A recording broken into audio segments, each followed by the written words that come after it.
Right?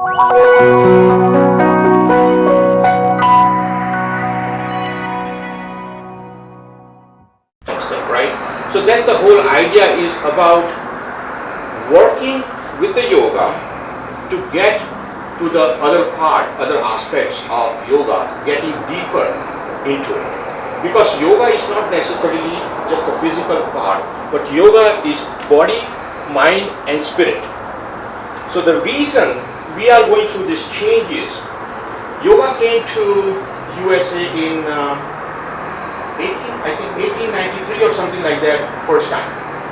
And since then, in the 60s, when Paramhansa Yogananda came, then it started taking some shape. And then in the 70s, the hippie movement and, with the all marijuana stuff and being happy with the yoga. So that was the image that we had.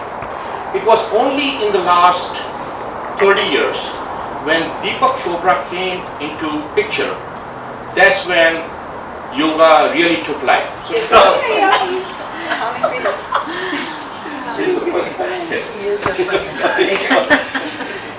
So as in the Western world, we want always material and result.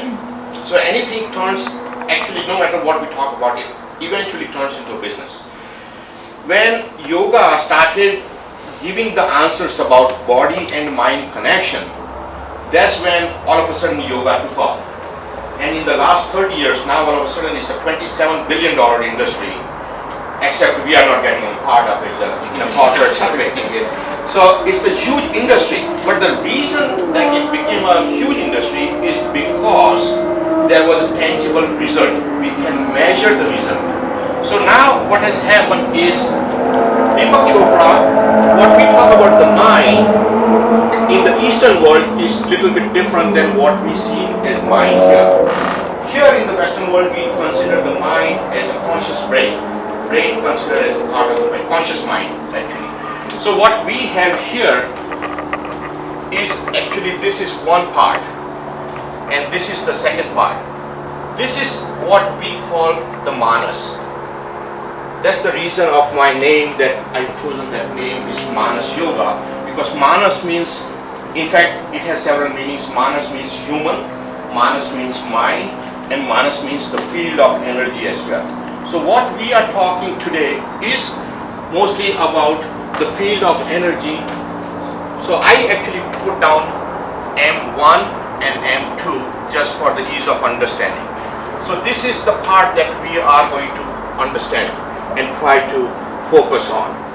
The body and mind is a conscious brain. Yoga, we do everything that we do with yoga is considered for that. If you look at the flyer